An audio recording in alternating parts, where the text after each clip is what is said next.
Hello everybody, and welcome to Fire Force episode 12. It's been a while. We're back from the break. We had a two week break. God, it felt like a while. But yeah, sort of back to be nice. Forgot what was going on. Completely honest, forgot what was happening. Before we left. So that took a bit. But anyway, this episode itself, I thought it was pretty good. There was a bit of doing what Fire Force does best, which is its fighting and its action. There was a bit of Tamaki. Just Tamaki. She could be an alright character if she wasn't stupid. I can understand why people strongly dislike her, and I'm leaning that way myself, which is a shame. But anyway, I'm not going to let that take away from the rest of the episode, because it was actually quite interesting on a lot of different fronts, especially with Wakka. Not to be confused with the Final Fantasy character Wakka. I think it's spelled differently. Whatever. But yeah, he's actually more interesting than he initially seemed, so that's good. There's also his assistant guy whose name I didn't remember. It's the one that's not a child. He was pretty interesting as well. We get a bit more on him at the end. But anyway, let's crack on with the episode from the beginning and see what happened and all the other stuff. Let's do this. So we pick up where we left off last week. That Infernal's just been killed. They have a little mini festival. There's drums, there's fireworks. Crazy scenes.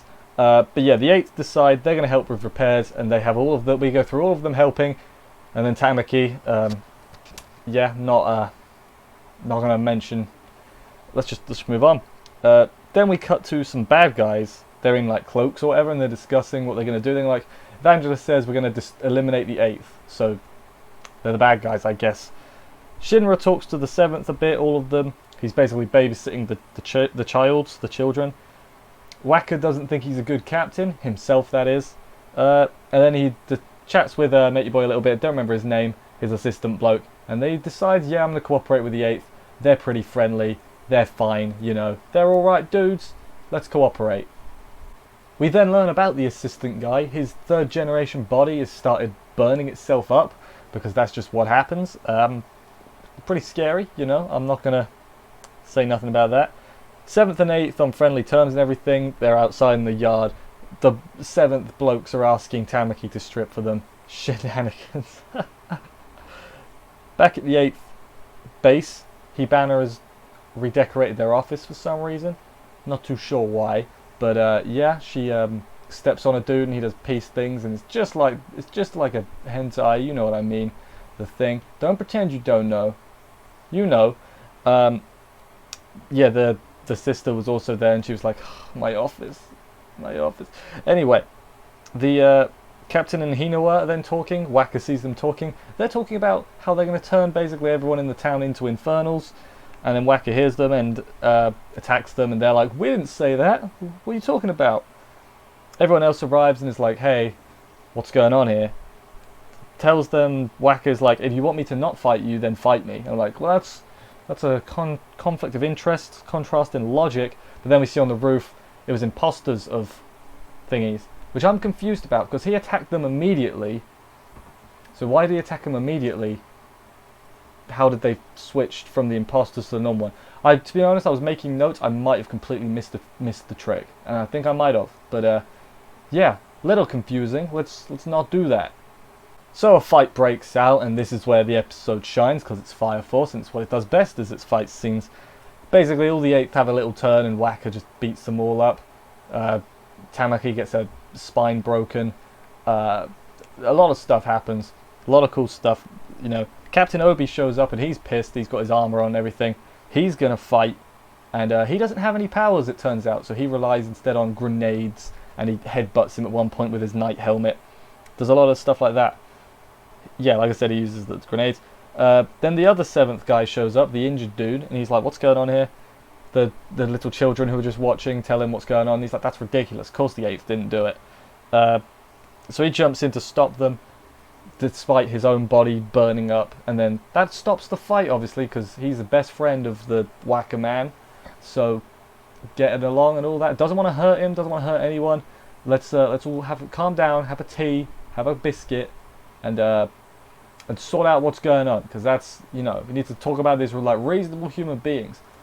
They all sit at the table. Matey Boy's laying down because he's he's hurt, man. So they're discussing what's going on. Wakka's like, I'm going to go check with the store to see if you are actually there, you liars. And while that's going on, Shinra asks that dude, hey, what happened to your body, man? No tact whatsoever. He's like, hey, you know your body? What happened to that? How'd you get that? But he tells the story. There's a flashback before they were in the Fire Force, him and Wakka in a burning town. I don't know, I assume it's the same town. They fought an Infernal alone. Well, no, an Infernal showed up. He threw Wakka to the side and fought the Infernal by himself, despite his body not really wanting to do that. So, yeah, that's how he got the thing. It kind of fades to black before we actually see the fight. But we know it was coming, you know what I mean. But yeah, that was the end of the episode. As I said, good to have it back. I think I read that the opening's changing on episode 15, so I assume, looking into this a little bit far, we have 2 more episodes left of this arc, because then the episode will switch on, the opening will switch on the next arc, which will be 15. Unless that's complete, you know, poo, and I've read something incorrect, which is obviously a big possibility. I mean, everything on the internet is true, no matter what. But anyway, yeah, I'm getting distracted. This episode, yeah, I liked it. I'm not one of those people that's going to let Tamaki ruin it for me, but I'm going to point out every time she does something stupid. Like, as I said before, I'm fine with fan service. She's stupid fan service, you know? It doesn't make sense. It's not good. You know, it's one thing if it's like, hey, everyone's getting in the showers or whatever because they got to have a wash.